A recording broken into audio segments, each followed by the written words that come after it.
Hi friends, అందరు బాగున్నారా? నేను ఈరోజు చాలా డిఫరెంట్గా చాలా టేస్ట్గా ఉండే బ్రేక్ఫాస్ట్ అయితే ప్రిపేర్ చేస్తున్నాను. వచ్చేసేయండి, చూద్దరు వాటికి ఏమేం కావాలో.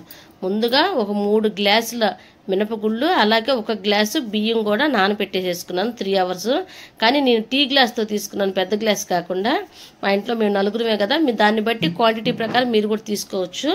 నానబెట్టుకున్న తర్వాత 3 అవర్స్ అయిన తర్వాత శుభ్రంగా కడిగేసి మిక్సీలో వేసేసేసుకుని అందులో కొద్దిగా జీలకర్ర, రుచికి సరిపడినంత సాల్ట్ కూడా వేసుకుని మెత్తగా కాకుండా కొంచెం బరగ్గా అయితే మిక్సీ పట్టేసేసుకున్నాను. మిక్సీ పట్టిన వేరే బౌల్లో తీసేసుకుని అందులో కొద్దిగా నెయ్యి కూడా యాడ్ చేసేసుకుని సన్నగా తరిగి పెట్టుకున్న ఉల్లిపాయలు, పచ్చిమిరపకాయలు కూడా యాడ్ చేసేసుకుని మొత్తం కలిపేసేసుకున్న పిండి చక్కగా ఇడ్లీ పాత్ర తీసుకుని ఆ ప్లేట్లో కొద్దిగా నెయ్యి కూడా వేసుకున్నాను. ఇష్టమైతే మీరు నెయ్యి వేసుకో అవసరం లేదు, నూనె అయినా వేసుకోవచ్చు. కానీ నోటికి చాలా రుచిగా ఉంటుందని చెప్పేసి నేనైతే నెయ్యి యాడ్ చేశాను.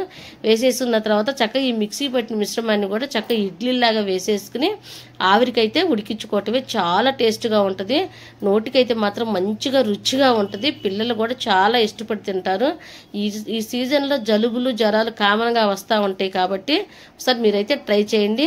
మధ్యాహ్నం అయినా కానీ పెట్టచ్చు, పిల్లలు ఇడ్లీ తినరు కాబట్టి ఇలా చేశారంటే ఒకవేళ తినేసిన తర్వాత జ్వరం వచ్చినా కానీ నిద్రపోవచ్చు అనమాట. అన్నం తింటే నిద్రపోకూడదు అంటారు కదా, అలా ప్రాబ్లం ఏమి ఉండదు. చక్కగా తినేసి కూడా నిద్రపోవచ్చు, ఇబ్బంది ఏమి ఉండదు.